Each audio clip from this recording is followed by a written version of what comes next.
Good morning dear students. I hope you are all well. आज today our topic is the article. आज का जो हमारा topic है वो है आर्टिकल्स।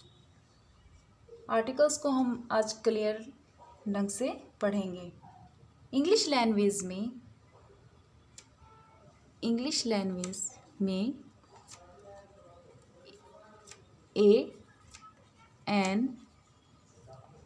एन और द ये हमारे क्या हैं, आर्टिकल्स हैं। ये थ्री हमारे आर्टिकल्स हैं।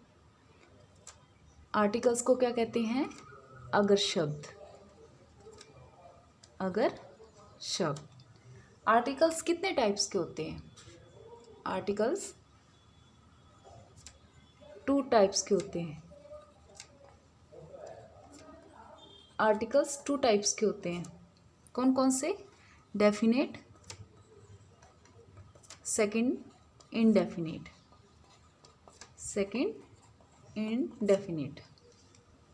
डेफिनेट आर्टिकल्स कौन सा है हमारा डियर स्टूडेंट? बताओ। द। और इनडेफिनेट आर्टिकल्स कौन से हमारे?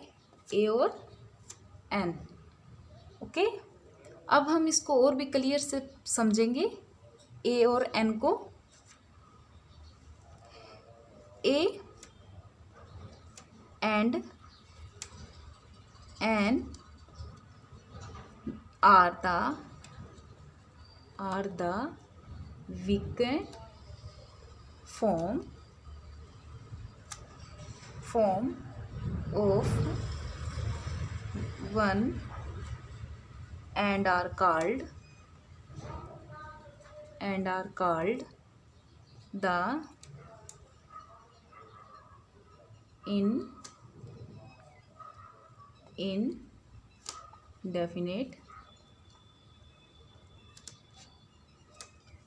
indefinite articles because they do not point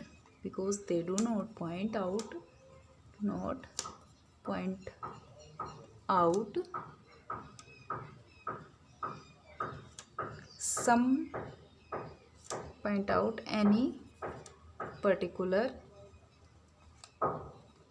person or thing। A and an को इंडेफिनेट कहते हैं क्योंकि इनका प्रयोग एक वचन के अनिश्चित व्यक्ति, वस्तु या स्थान से पहले होता है। दोबारा से समझेंगे हम इसको।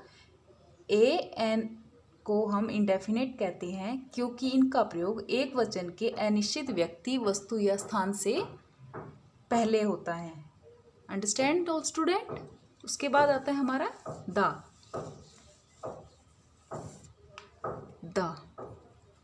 The is a weakened form of that and is called the definite article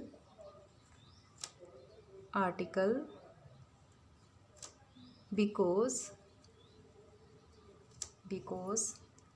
it always point out some particular person or thing। इस प्रकार द को डेफिनेट आर्टिकल कहते हैं क्योंकि इसका प्रयोग एक वचन के किसी निश्चित व्यक्ति या वस्तु या स्थान से पहले होता है। दोबारा समझेंगे हम इसको। इस प्रकार द को डेफिनेट आर्टिकल कहते हैं क्योंकि इनका प्रयोग एक वचन के किसी निश्चित व्यक्ति, वस्तु या स्थान से पहले होता है। ए और एन को क्यों इंडेफिनेट कहते हैं? क्योंकि इनका प्रयोग एक वचन के किसी अनिश्चित व्यक्ति, वस्तु या स्थान से पहले होता है। और जो हमारा द है, उसको हम डेफिनेट आर्टिकल क्यों कहते हैं? क्योंकि इनका प्रयोग एक वचन के किसी निश्चित व्यक्ति, वस्तु या स्थान से पहले होता है। ओके डियर स्टूडेंट, आज हम इतना ही करेंगे। कल हम ए और एन की यूज़ को पढ़ेंगे। Thank you. इसको अपनी नोटबुक में राइट करना। Thank you and have a nice day.